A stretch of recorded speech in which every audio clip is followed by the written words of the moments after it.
pertama ada pengertian dari revolusi Prancis, yang kedua ada latar belakang dari revolusi Prancis, yang ketiga ada perkembangan dari revolusi Prancis, yang keempat ada pengaruh revolusi Prancis bagi bangsa Indonesia, dan yang kelima ada kesimpulan dari revolusi Prancis. Yang pertama adalah pengertian dari revolusi Prancis. Sebelum kita mempelajari tentang revolusi Prancis, ada kalanya kita mengerti arti kata revolusi. Revolusi adalah peristiwa revolusi adalah perubahan sosial dan budaya yang berlangsung secara cepat dan menyangkut dasar atau pokok-pokok kehidupan masyarakat. Selanjutnya, saya akan menjelaskan tentang revolusi Prancis. Revolusi Prancis adalah suatu masa di dalam negara Prancis antara tahun 1789 sampai 1799 pada demokrat dan pendukung republikisme yang menjatuhkan monarki absolut di Prancis dan memaksa gereja Katolik Roma menjalankan rekonstruksi yang radikal. Yang dimaksud adalah orang-orang yang memahami semua permasalahan sampai ke akar-akarnya, dan oleh karena itu mereka lebih sering memegang teguh sebuah prinsip dibandingkan orang-orang yang tidak mengerti terhadap akar masalah. Yang kedua, saya akan menjelaskan tentang latar belakang dari revolusi Prancis. Yang pertama, hutang kerajaan Prancis yang menumpuk akibat perang melawan Inggris dan perang 7 tahun dan perang kemerdekaan Amerika. Maksudnya, Prancis itu memiliki hutang yang sangat besar kepada para bankir, terutama di Belanda. Akibatnya pengeluaran biaya yang besar pada perang Inggris yang merupakan musuh besarnya. Yang kedua adalah penyalahgunaan kekuasaan oleh para bangsawan yang bertindak semena-mena. Mereka yang dimaksud adalah mereka itu memiliki retres de tête yang dapat memenjarakan siapapun yang melawan yang dianggap mengancam bagi para bangsawan. Mereka juga memiliki tanah yang luas dan hak atas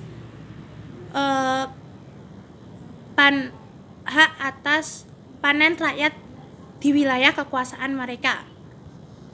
Yang ketiga adalah gaya hidup yang mewah para bangsawan dan anggota kerajaan, terutama Ratu Marie Antoinette.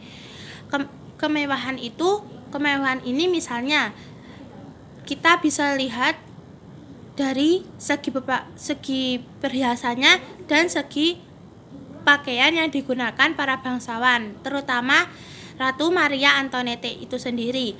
Yang keempat adalah munculnya kalangan kelas menengah yang memiliki kekayaan namun dipinggirkan secara politik.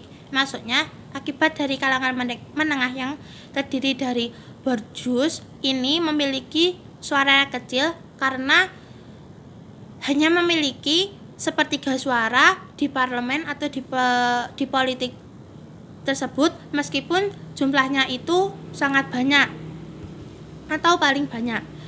Selanjutnya, saya akan menjelaskan tentang perkembangan revolusi Prancis. Di sini saya mau mengulas sedikit dari pengertian revolusi Prancis. Revolusi Prancis itu dimulai dari 1789 sampai 1799 adalah suatu periode sosial radikal dan pergolakan politik di Prancis yang memiliki dampak abadi terhadap sejarah Prancis dan lebih luas lagi terhadap Eropa dengan keseluruhannya. Yang pertama dari perkembangan revolusi Prancis ini, penyebutan penjara Bastille terjadi pada tanggal 14 Juli 1789. Penjara Bastille ini mempunyai simbol kekuasaan tirani dan absolutisme di Prancis. Yang kedua adalah aksi rakyat.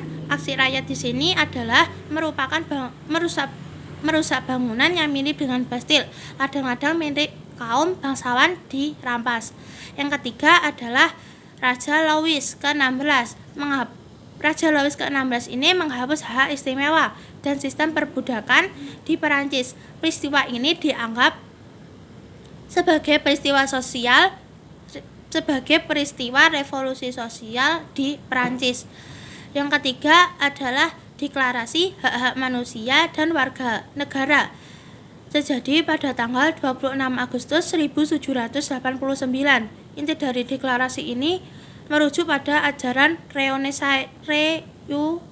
Reuseau yang memuat asas kedaulatan, kemerdekaan, persaudaraan dan persamaan.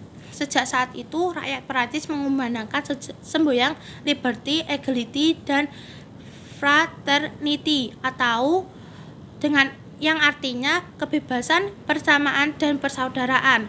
Yang keempat ada guillotine atau alat pembengkal kepala.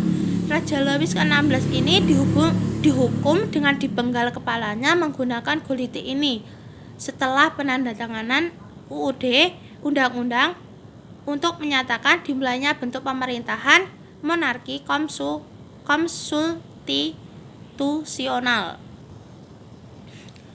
Selanjutnya adalah tentang pengaruh revolusi Prancis bagi bangsa Indonesia.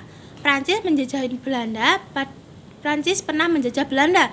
Padahal saat itu Belanda juga menjajah Indonesia. Pada saat Belanda dipimpin oleh Louis Napoleon, ia mengatakan kepada Herman Willem Daendels untuk memerintahkan di Indonesia dan mempertahankan Pulau Jawa dari serangan Inggris. Oleh karena itu, ketika Prancis mengalami revolusi, hal itu berpengaruh terhadap situasi di Belanda, bahkan ke Indonesia. Para tokoh pergerakan nasional yang telah mendapatkan pendidikan di Barat telah mempelajari pemikiran-pemikiran yang berhasil dikembangkan pada masa revolusi Prancis. Paham-paham yang muncul pasca revolusi Prancis memberi pengaruh yang cukup kuat bagi pergerakan nasional. Hal itu terlihat dengan semakinnya berkembangnya semangat nasionalisme, bahkan berhasil membina persatuan dan kesatuan Indonesia. Para pendiri negara memiliki bentuk pemerintah republik. Hal itu secara tidak langsung mendapat pengaruh dari revolusi Prancis karena bentuk dari republik itu memungkinkan pemerintah yang demokratis. Adapun untuk mengontrol jalannya pemerintahan diatur dalam Undang-Undang Dasar.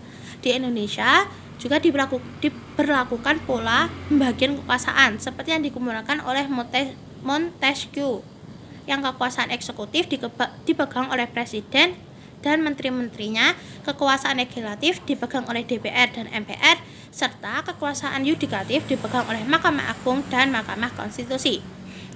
Yang terakhir adalah kesimpulan dari revolusi Perancis. Kesimpulannya adalah revolusi Perancis itu memiliki arti penting dalam sejarah dunia. Yang pertama, revolusi Perancis terjadi perubahan yang fundamental dalam pengakuan terhadap hak asasi manusia. Kedua, melalui revolusi Prancis, bangsa di dunia disadarkan oleh ditegaknya pemerintahan yang demokratis yang mengakui hak rakyat dalam mengontrol jalannya pemerintah dan membatasi kekuasaan pemerintah. Revolusi Prancis juga merupakan cerminan ketidakpuasan sebagian besar masyarakat Prancis terhadap sistem pemerintahan yang absolut. Terjadinya revolusi Prancis berdampak besar di berbagai aspek kehidupan, baik di bidang politik, ekonomi, dan sosial. Mereka ingin menyelamatkan bangsanya dari kebodohan dan keterbelakangan akibat munculnya nasionalisme, demokrasi, dan munculnya hak asasi manusia. Sekian presentasi dari saya. Ada kurang lebihnya saya mohon maaf. Wassalamualaikum warahmatullahi wabarakatuh.